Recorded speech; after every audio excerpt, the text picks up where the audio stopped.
At Moster, a small island church site recalls Olaf Tryggvason's campaign to make Norway Christian. The building visible today is later, but the place anchors a transformation remembered as both royal policy and violence. Around 995, Olaf seized kingship in western Norway after years spent across the North Sea world. Within roughly 5 years, he promoted Christianity, challenged local cults, and confronted communities whose loyalty remained uncertain.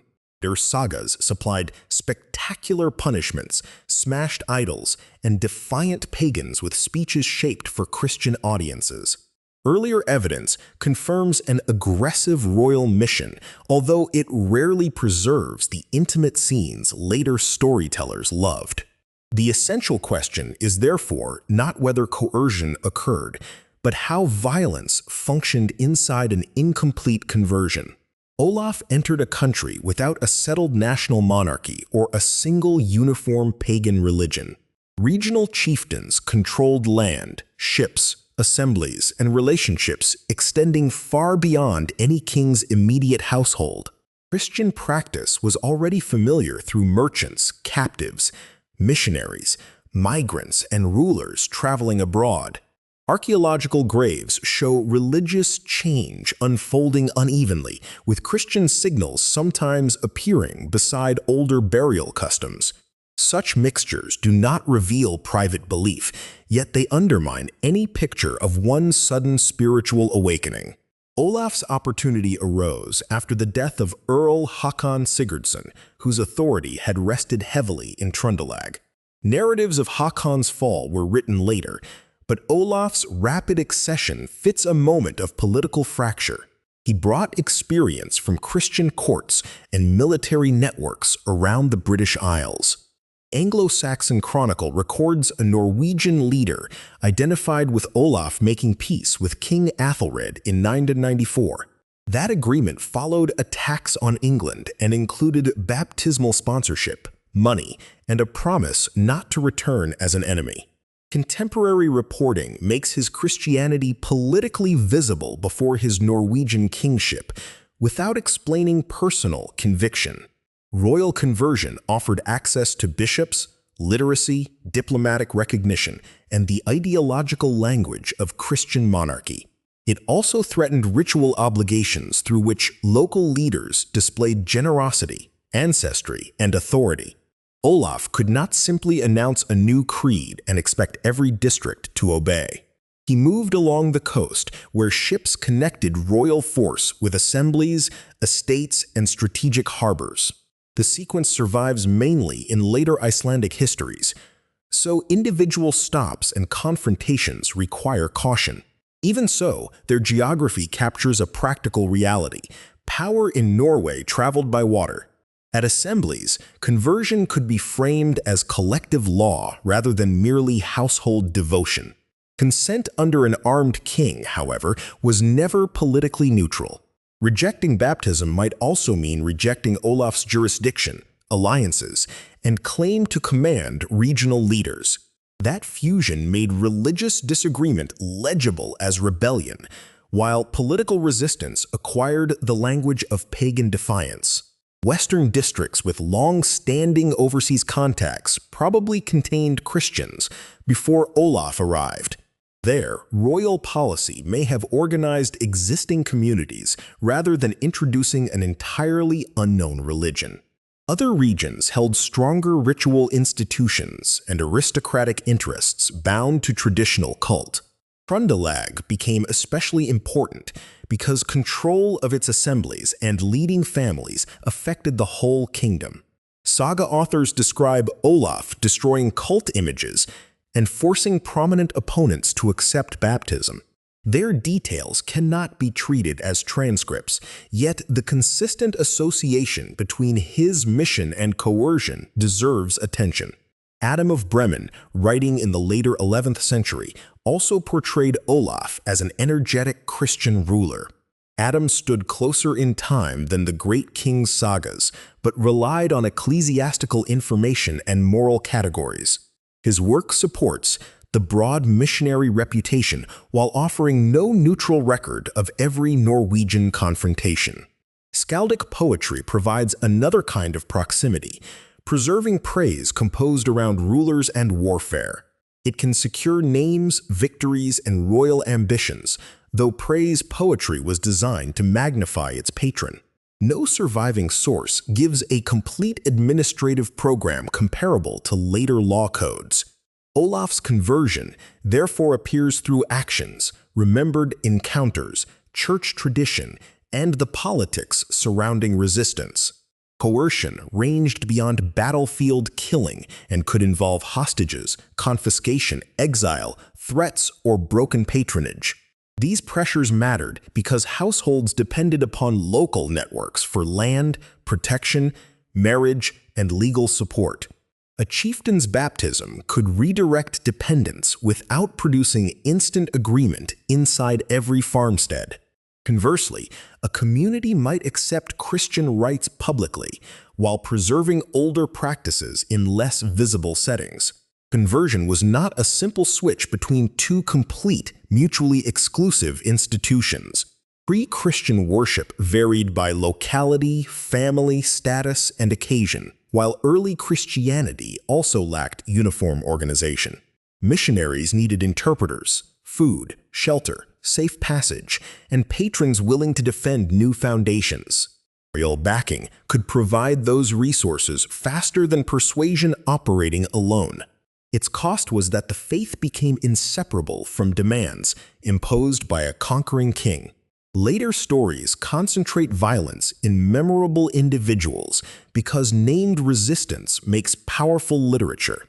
The historical burden, however, also fell upon unnamed tenants, servants, enslaved people, sailors, and household dependents. They could be compelled into ceremonies decided by patrons whose own choices were constrained. Burial change shows why royal commands cannot be equated with immediate religious uniformity. Across Norway, furnished inhumations and cremations declined at different rates rather than vanishing in one campaign. Graves are an imperfect guide since burial behavior reflects status, fashion, law, and family strategy as well as belief. Still, their regional variation reveals a longer process than Olaf's brief reign could contain. The king's most ambitious mission extended toward Iceland, the Faroes, Orkney, and Greenland through political connections and envoys. Icelandic conversion in the year 1000 followed its own assembly decision and internal compromise. Later tradition linked Olaf strongly to that outcome, but Iceland's leaders were not passive recipients of Norwegian commands. Their settlement needed to avoid competing legal religions that could fracture the common assembly. The accepted arrangement reportedly permitted limited older practices temporarily, illustrating negotiation rather than total cultural erasure. Olaf's reach across the North Atlantic, therefore, combined intimidation, patronage, diplomacy, and local calculation. Calling all these outcomes his personal achievement exaggerates royal control over distant communities. Yet excluding him entirely misses the pressure created by trade, hostages, missionaries, and political dependence. Violence worked most effectively when embedded in networks that continued after a ship departed. The campaign also produced enemies among rulers who saw Olaf's expanding authority as a strategic danger. Denmark's King Sweyn Forkbeard, Sweden's King Olaf, and Earl Eirik of Lade opposed him. Their coalition concerned power, territory, and alliance as much as religion. Around the year 1000, Olaf sailed into the Baltic and met defeat at the battle commonly called Svolder. The battle's exact location remains unknown, while later sagas embroidered its action and famous ship. Near contemporary poetry supports the crushing defeat and Olaf's disappearance, not the elaborate final tableau.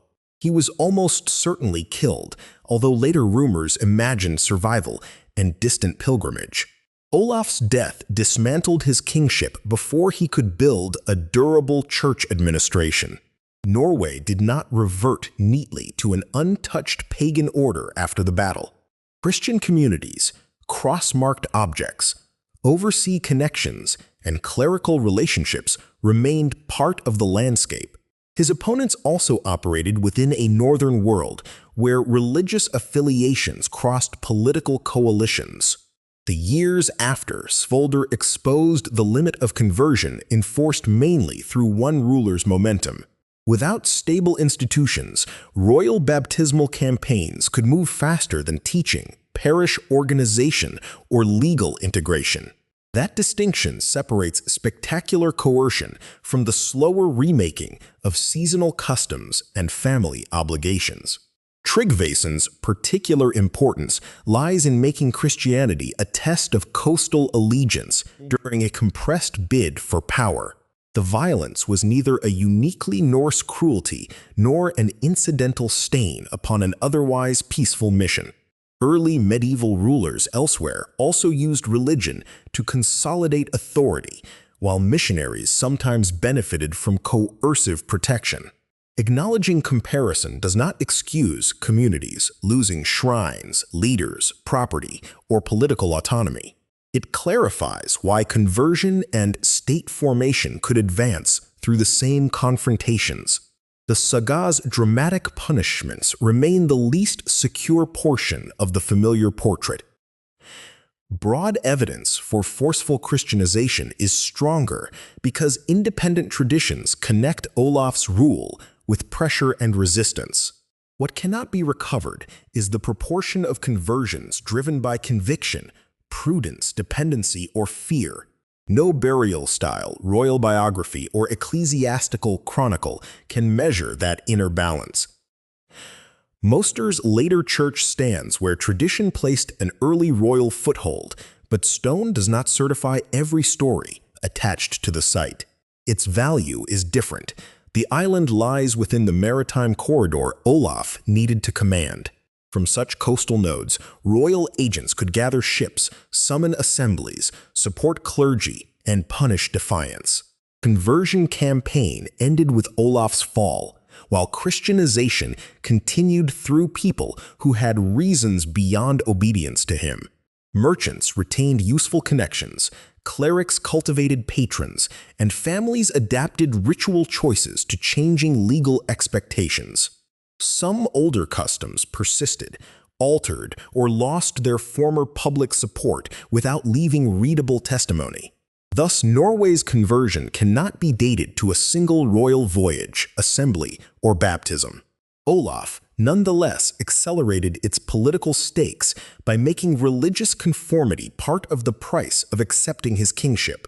His violence mattered because it reordered authority before it could fully reorder belief.